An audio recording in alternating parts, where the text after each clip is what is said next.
And the last question. 1 plus tan square a by 1 plus cot square is equal to 1 minus tan a by 1 minus cot a the whole square is equal to tan square a. This is an entirely different question from the others. What makes a difference is there are two equal to sign.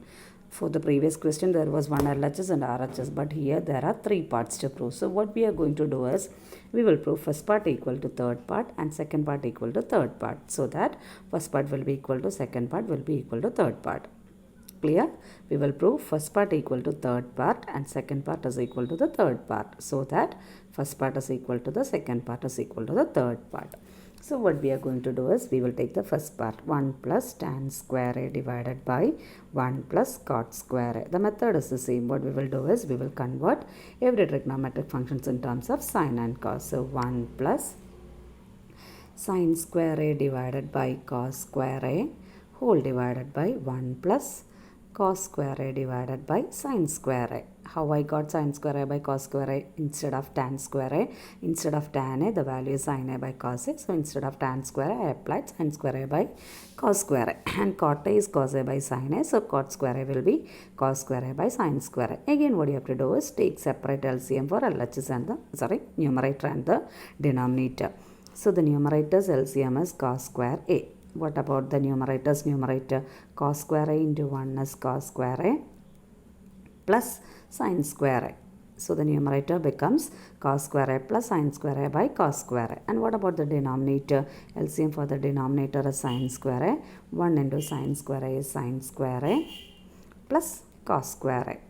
So the numerator we are getting is cos square a plus sine square a by cos square a, and the denominator we are getting sine square a plus cos square a by sine square a. Again, look at the numerator, cos square a plus sine square a. Cos square a plus sine square a is an identity and we can apply the value 1. So the numerator becomes 1 by cos square a whole divided by, again sine square a plus cos square a is the value. So sine square a plus cos square a is again 1 by sine square a. So denominator is a fraction. Instead of dividing with the fraction, what we can do is multiply with its reciprocal. So this is equal to 1 by cos square a, which is a numerator, no change. So taking the reciprocal of the denominator, it is sine square a divided by 1. Again, what is this?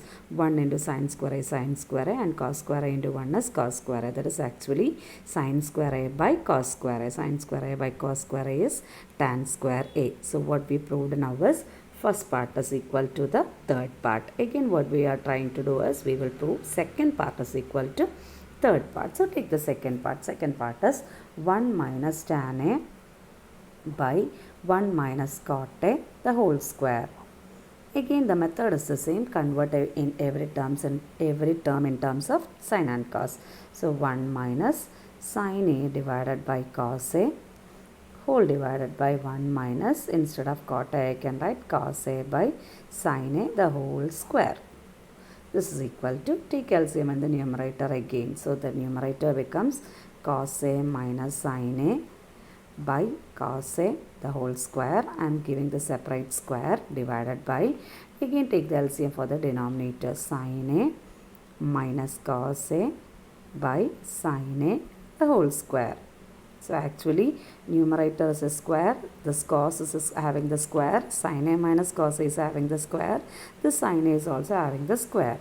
So denominator is a fraction. So instead of dividing with a fraction, what we can do is take the reciprocal and multiply. So numerator is cos a minus sine a the whole square. I applied the square to both the terms, divided by cos square a into, we have to take the reciprocal and also give the square to numerator and the denominator. So the denominator comes as a numerator when we take the reciprocal.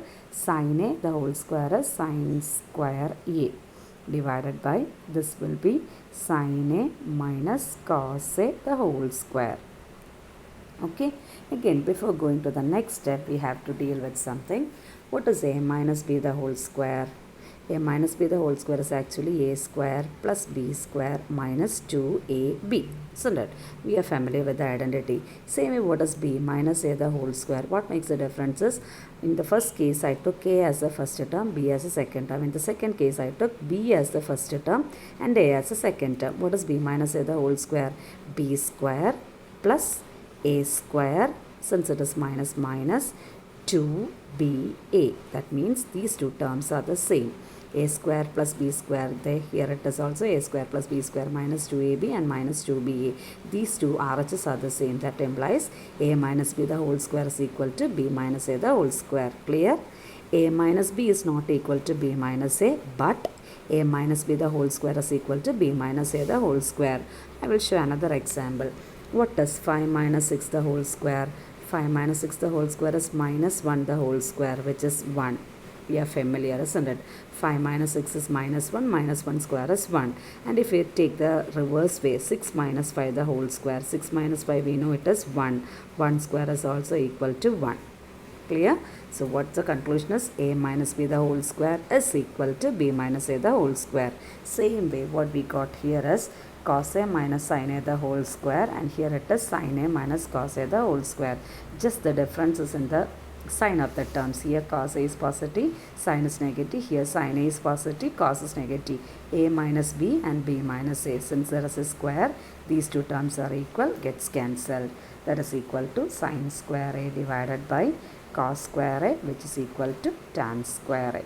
So what we proved here is second part is equal to the third part. So we proved that first part is equal to third part, and also second part is equal to the third part. So what the conclusion is, 1 plus tan square a divided by 1 plus cot square a is equal to 1 minus tan a by 1 minus cot a the whole square is equal to tan square a.